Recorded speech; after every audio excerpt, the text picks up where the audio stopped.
they did my measurements for the costumes. They bring me a pair of pants that is a size 58 waist.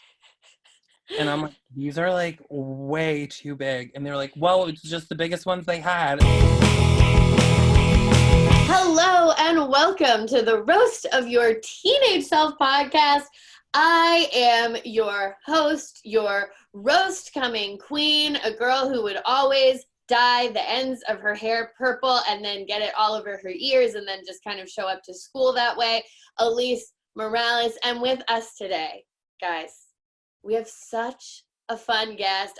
Dare I say, one of my favorite people, a comedian, a drag artist, a content creator from, who you know from Betches. You know him as Fat Carrie Bradshaw. But before all of that, he was a graduate of Shaker High School.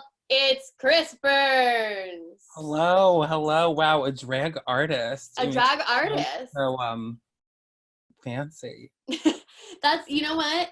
There's artistry. Honestly, I love it. Thank you. Nobody's called me an artist before. Well, you heard it here on this podcast, an artist. I'm adding it to my Instagram bio as we speak.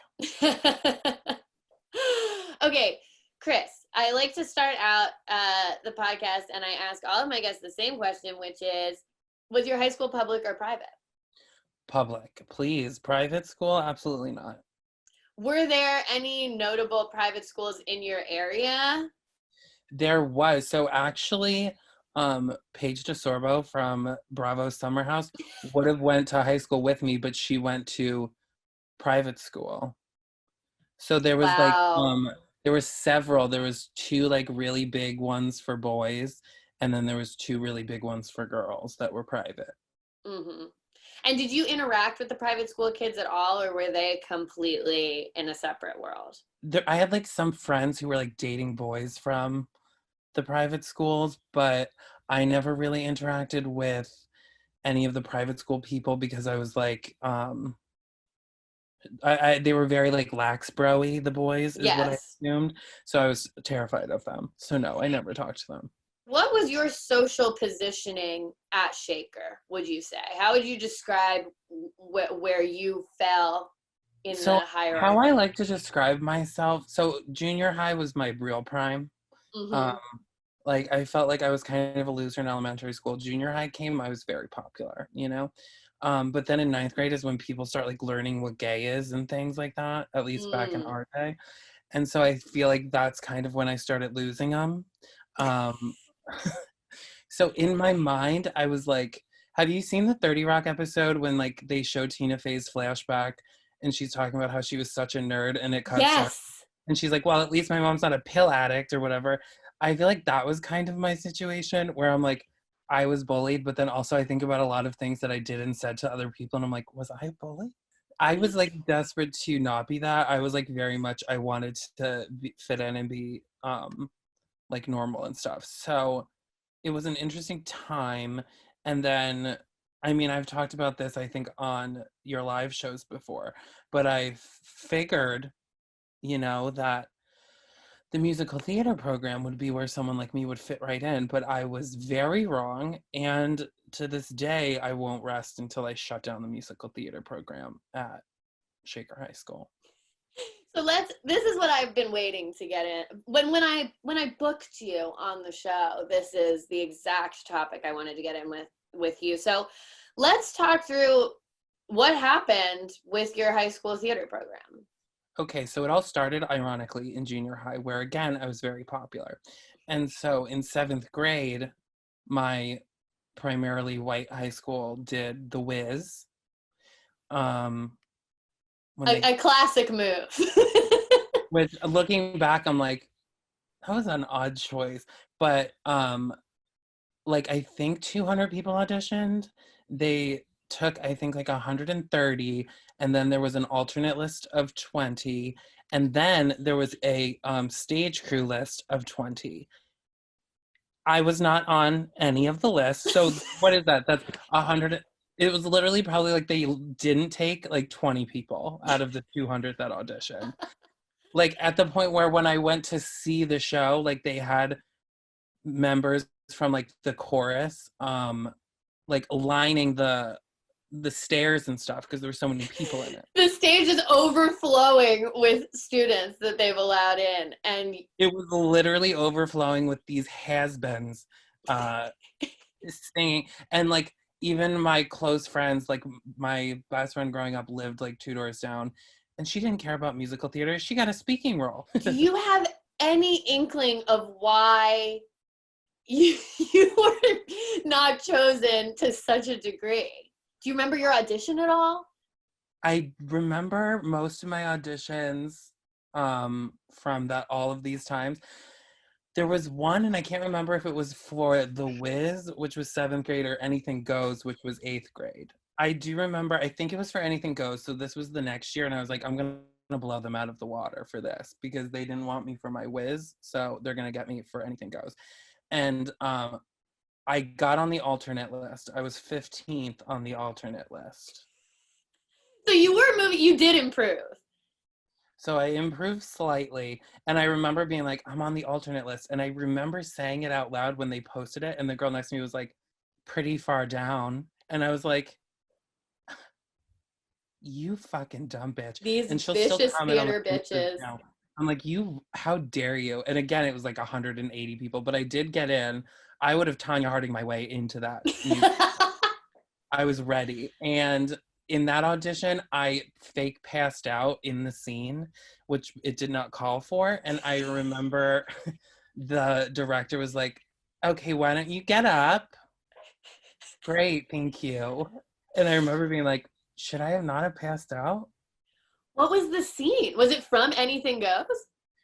I think it was from Anything Goes. I was supposed to be really mad, I think. Looking back, maybe the scene didn't call for a passing out.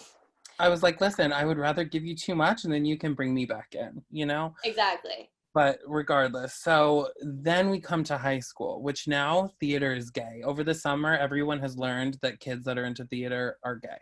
Mm-hmm. So it's a much smaller pool of males auditioning. And so we did, 9th grade was Footloose. Okay, and so I auditioned and I got the role of chorus. Okay, we've moved into the cast now. We've been cast. And I was like, oh my God, I got into the chorus. And this bitch, Brianna, was like, yeah, because you're a guy. Any guy that auditioned got in. And I was like, okay, Brianna, because it doesn't seem like your name's on the list and that's why you're coming for me. I understand your pain, but regardless. But then it turned out that everyone hated me. To this day, I still do not know why everyone in the musical theater program hated me. And like literally I want to be like, what's the tea? Like, why did this occur? And they split the chorus, so there was adults and teens. It was like 3/4 of the chorus was teens, a quarter was adults, and the teens are the ones doing the dancing, and the chorus is the one that the adults come out like twice and are just like, stop dancing and sing like choir. So of course I was an adult, and this was when they did my measurements for the costumes, and they bring me a pair of pants. Now let me tell you something, I am a size like 40 waist now. Regardless, they bring me a pair of pants that is a size 58 waist. And I'm like, these are like way too big. And they're like, well, it's just the biggest ones they had. And I was like, did you look at any other options, or you just went with the biggest ones that they had? And then they didn't have a belt, so I had to like tie the pants with twine for yeah, just like a local adult who has giant pants that he's tying with a rope. And I'm like, obviously I can't feel confident in this bullshit. So that was The Wiz, or that was Footloose. The next year, 10th grade, they do Once on This Island, again, my primarily white high school. That's crazy. I played a tree. And everyone hated me, I think, because I didn't commit enough to the being a tree is the only thing. Because I remember like it was being talked about how I wasn't committing to being a tree, and I was like, I don't know how to deal with this situation. Did you, okay, well, here's the question though. Were you like, I'm going to pass out as the tree? It was a windstorm in my mind. The tree was blowing, okay? Like, windy. Um, and then junior year they did Fame, which again I got chorus. But I was an exchange student in Germany for 3 weeks, so I missed like the first 3 weeks of rehearsal. And then I found out when I got home that I had a tumor in my knee, so I had to like have it removed. So I was like, I'm just gonna quit the show. And I was expecting like some sort of drama, maybe like oh my God, like Yeah. bring him in as someone in a wheelchair. There was none of that. I don't think I even received an email back when I quit the show. There was just an impromptu cast It was party. the whole thing. And then the Crucible, I thought that I had gotten the role of Giles Corey, who dies. So like she called and was like, I'd like to offer you the role of Willard. And in my head, Willard was Giles Corey. And I was like, oh my God, I get to have a dying scene on stage. Like unreal, believable. And then on the first day of rehearsal, we get the scripts and I'm like, oh, I have one line and it is Willard only appears in like some versions of the Crucible because it's so expendable. And it's literally like when Tituba is like freaking out in the jail cell and having her like whatever, which experience, I like go and I'm like, quiet down. I mean, here's the thing though. I am, as painful as this journey was for you, I am inspired because you did go from one of 20 not to be allowed to be participating in the performance at all to the named role of Willard. Yes, I really did. I got there. And when you have a role that is often cut from the show, that is actually a blessing because you don't have the baggage of all those other performances weighing you down. Exactly. You can bring whatever you want to Willard. Precisely. And that's why I retired and I didn't audition for anything senior year. But to this day, I want to I can't wait to one day give a commencement speech at Shaker. And I'm going to be like, let me tell you about who I hate and pull out. Call out the theater program by name. Be like, look at me, I'm a star. And they missed me. Actually, the one teacher that always, I'm like, you don't see my star quality. He would like speak over my auditions as he was playing piano, like talking to other people. And I was like, I can't wait to show him. And then last year he fucking like died suddenly. And I'm like, don't they always? He would rather die than deal with me. Fine. Mm-hmm. He would rather die early than see your rise to fame. Well, if it isn't today's episode of the podcast, which is brought to you by Mint Mobile. Breaking up with your old wireless provider just got a whole lot easier thanks to Mint Mobile. They were the first company to sell premium wireless services online only, and now Mint Mobile is introducing their unlimited data plan for just $30 a month. Let that sink in. An unlimited plan for $30. How much is your soon-to-be ex-wireless provider charging you? For people that hate their phone bill and are ready to cut ties with big wireless, Mint Mobile offers their premium unlimited plans for just $30 a month. Going online only and eliminating the traditional cost of retail, Mint Mobile passes significant savings on to you, hon. All plans. I don't know why this ad has become sexy, but that's what's happening. All plans come with unlimited talk and text, plus high-speed data, delivered on the nation's largest 5G network.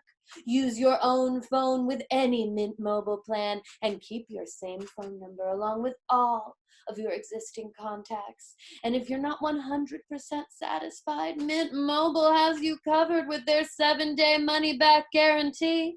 Break up with Big Wireless and switch to Mint Mobile's premium unlimited data plan for $30 a month. When people who complain about like me having vocal fry, I imagine that that's what they want me to sound like.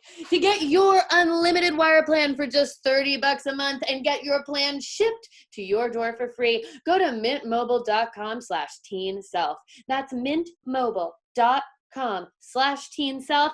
Cut your wireless bill to $30 a month at mintmobile.com/teenself. Today's episode of the Roast of Your Teenage Self podcast is brought to you by Trivia Star. Do you enjoy challenging yourself with trivia? If you're one of the people who always knows the answer, test your knowledge with Trivia Star. Trivia Star is a free mobile quiz game that's entertaining and challenging. You can choose categories like music, sports, movies, TV, animals, celebrities, and over 60 other categories to choose from. So there's always more trivia to explore. I think I'm going to commit to this voice for the rest of the ad. If you choose the correct answer from a multiple choice and beat the clock, you move on to the next level. The questions get harder over time, but don't worry. If you get stuck, you can use coins and gems to get a hint and beat the level. And Trivia Star has 2,000 5-star reviews in the Apple Store. Join them today and see if you're smart enough to win. I sound smart because I'm British. Right now, Trivia Star is offering you 2,500 coins and 500 gems when you download and play. Just go to the Apple or Google store and search for Trivia Star. Again, search Trivia Star and enjoy 2,500 coins and 500 gems. Download Trivia Star for free today, sir. Today's episode of the Roast of Your Teenage Self podcast is brought to you by Purple. Throw some bedding on a bunch of different mattresses and sure they all look the same, and the same goes for pillows, but peel away the layers and look at what's inside and you'll see they're not all created equal. And that's what makes every Purple pillow and mattress unlike anything you've ever slept on before. True story, I slept through my alarm today. Slept through it. Had to wake up early. Had stuff to do. Didn't get it done because I slept through my alarm. And you know why? It's because the Purple grid sets Purple mattresses apart from every other mattress. And its patented comforted technology instantly adapts to your body's natural shape and sleep style with over 1,800 open air channels designed to neutralize body heat. Purple provides a cooling effect that other mattresses can't replicate. And this cutting edge technology doesn't stop with the mattresses. Every Purple pillow is engineered with the grid for total head and neck support and absolute airflow. So you're always on the cool side of the pillow. Purple's proprietary technology has been innovating comfort for over 15 years. And now we've come to the part of the ad where I talk about, you hear my chair?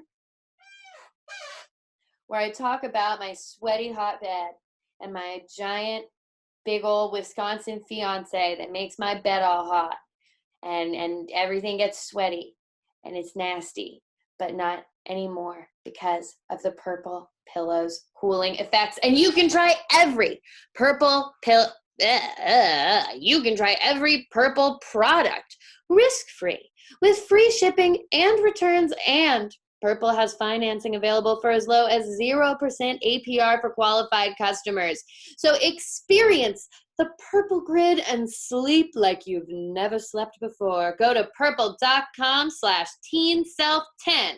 That's TEENSELF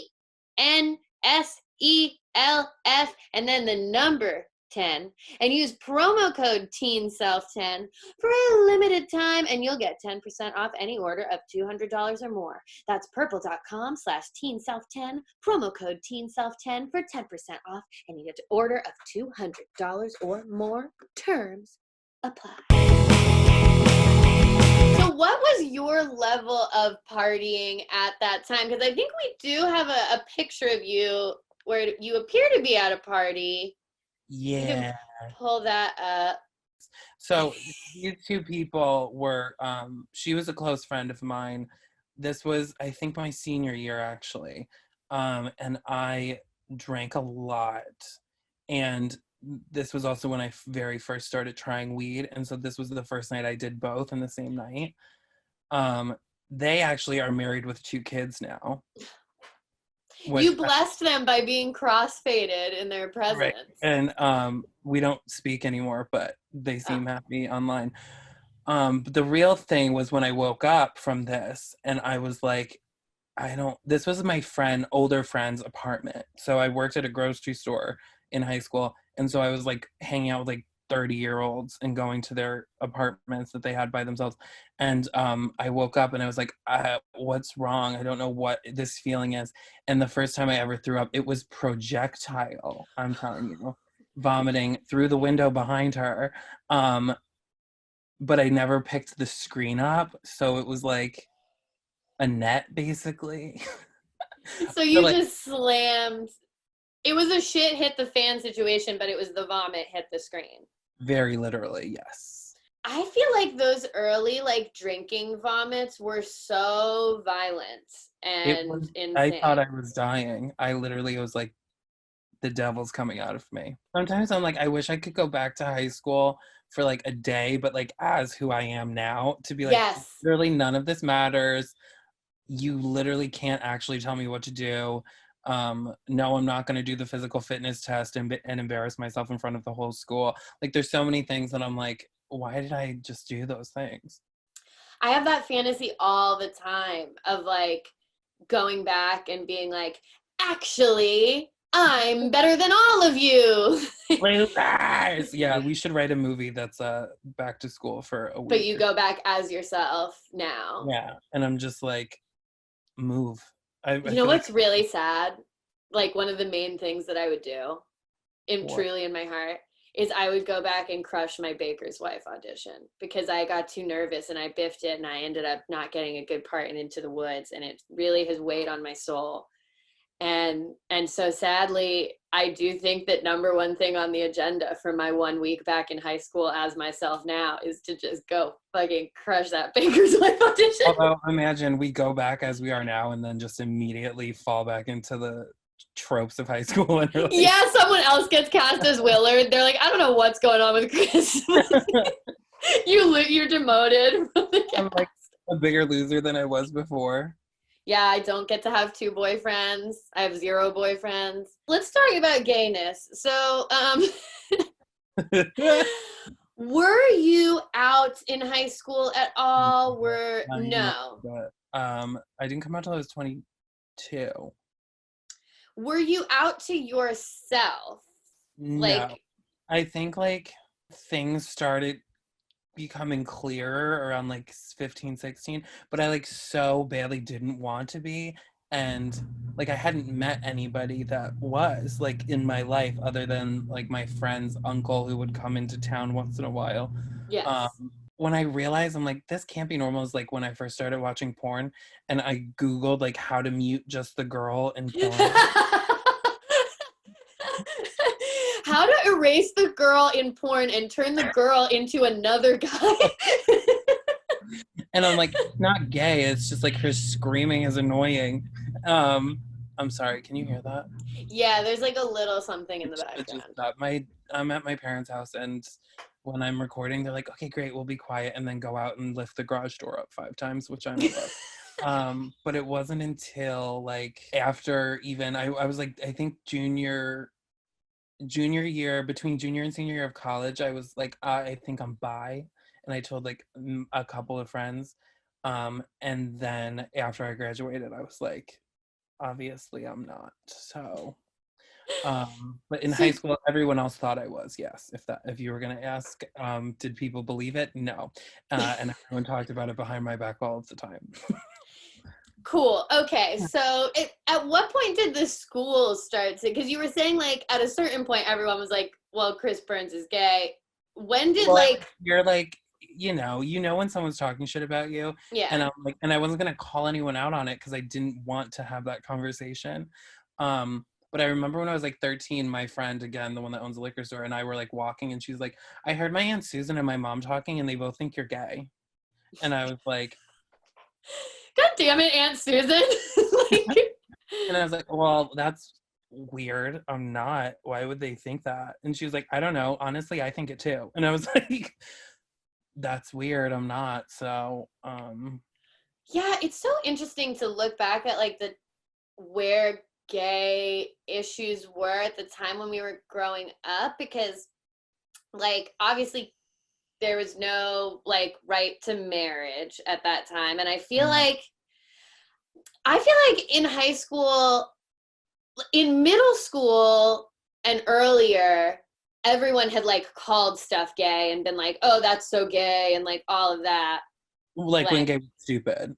yeah, Like, when gay, so like, like gay as in stupid, exactly. And then something happened.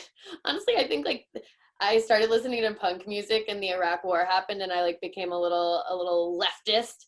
And then I became the girl who was on the bus who was like, you actually shouldn't say gay as in stupid because that's actually really bad.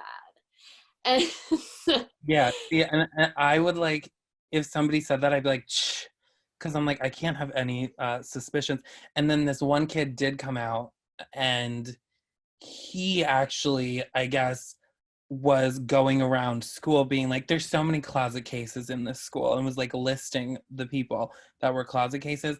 Ironically, he was right about all of them, and everyone that he said is now gay. But at the time, I was like, I would rather die than anybody know that. Like, literally, I was yes. like, never, ever, ever will I say that. And I And don't, I mean, obviously like homophobia still exists, but I don't think it's the same for these Gen Z no, now it's like they're kiddos. like, you're more popular. Janie, my friend, or Hmm. Janie, she was like mentoring kids years ago in the city before she moved. But there was like a 15-year-old girl that she mentored who was like so upset because her friends were like making fun of her because she was straight, and she was like, I wish that I could like both genders, but I just don't, and they don't. And I'm like, what a world we live in now. I mean, hey, the pendulum's got to swing the other way a little bit, Yeah. but let's look through the rest of your pictures before we end. I think we have some. Okay, so this was the very first like modeling photo. Okay, and my friend Danielle, we can see I was 15. Um, made me take this picture, and I remember being like, "Wow, look at me! I am a It's model." very angsty. Where are you? What are you So leaning up against? there was my elementary school playground. So my elementary school is like walking distance from my house, and when we were there, it was like a huge wooden playground. It was like very impressive, and the whole like town had built it together. And then this kid I graduated with, older brother, got drunk and burned it down. Um, and so that Like you do. that was when we were in high school, and so they rebuilt it. So this was the rebuild day. I did a couple like playground photo shoots of my own, and it's very like there, you have playgrounds when you're a kid, and then there's a resurgence of playgrounds in your life as a teenager, I feel. Yes, for sure. And yeah, I mean, Yes. there's a lot more stories from that playground, but we'll save those for another day. Was that a good like getting drunk spot? um yes, so once I was there with friends, and the cops came, but you weren't allowed to be there after dark because somebody had burned it down previously. um Okay, fair. and we weren't drinking, but we ran, and the cops like all chased us, and it was this whole thing. But long story short, um I fell the second the cops got there, running down the hill because it's all woods around it. I fell and landed face first in the woods, and I just was like, I'm just gonna lay here and hope they don't find me. And 4 hours later, I was still laying there, but they caught all other 13 people I was with, and I was the only one that didn't get caught. And I remember them standing literally, like the cop was next to my head with his flashlight. What is Oh, happening? Sorry. that's so That that was like reminds me of the first scene of Handmaid's Tale where she's like hiding from like the Gilead no, officers. literally. And for like 4 hours, and I was home like hours late than I was supposed to be, but I never got caught. Did you have a strict curfew? How were your parents on that? I didn't really break the rules, but it wasn't like, because I would be like, I'm at Kate's, who lived 2 doors down, so it would be like, be home by like 11 or midnight on the weekend. Yeah, And see, then my parents weren't like I didn't really have to construct elaborate lies or sneak out. I would just be like, I'm staying at Megan's, and they weren't like the type to call and like make sure that that's actually where See, I I didn't have was. that benefit because I had no like male friends and I wasn't allowed to have sleepovers at my female friends. Um, so I never got to like really That is tough. lie like that. But you know, hindsight's 2020. And that's why it's so sad that you and the other like closeted gays at your school couldn't form an alliance. Because you I could have know, all said right? you were sleeping over at each other's houses. I'm Okay, like, let's go through to your next picture. Okay, perfect. Is this prom? this is prom. Okay, so this is actually junior prom, but I was a sophomore. And that's my friend Steph, and her older sister was a year older than us. And Mm-hmm. so their group of friends, like two of them needed dates, so her and I went. And that kid, ironically, is Paige DeSorbo from Summer House's cousin, who I graduated with. Oh! And we were not friends at all, but he is gay now as well, as you can tell by. Wow. So all the men in this photo are now gay. Yes, and And were gay, but just didn't like say it. yes, very much. But yeah, this was I paid like $250 for that suit. Wow. And that's what it Okay. looked like on me. You do look, I don't know. There's a lurch quality to some like I Addams look Family like, stuff going on. yes, look at that hair. I mean, come on. Once someone told me I looked like a big brown Q-tip because of my hair, because I thought putting gel in my hair would make people think I was gay, so I didn't. So were you also, because obviously now like you have like great nail looks, great like makeup looks, all that stuff. Were you able to have any fun with your fashion at all then, or were you just like? No. It was a North Face jacket every single day.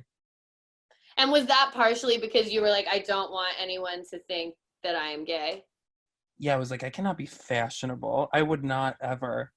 And no, I mean, and I remember being like, seeing nails of like cashiers and being like, wow.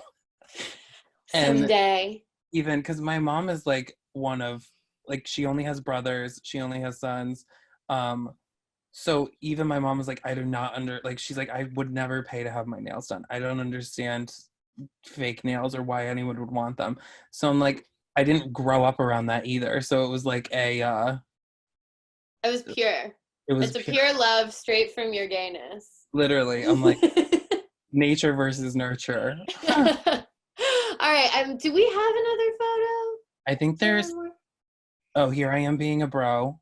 Okay. So this is you attempting to look straight, and I honestly actually think you're doing a great job in this one. I thank you so much. And also this says 2005, but I really think that's wrong. I think this is like 2008 because that kid I didn't become friends with until I was working at the grocery store. Well, I guess it could have been because I was 16. No, I was 15 when I started working at the grocery store. So I guess I did know him then. And I like secretly had a crush on him, and he came to my friend's high school party because he went to a different school, and then he ended up having sex with her. Damn. He is cute. He's got the swoop hair. And at the time, it was very I mean, 2005 is peak year of the swoop haircut. Yeah. And it looks like he really has the face for it too.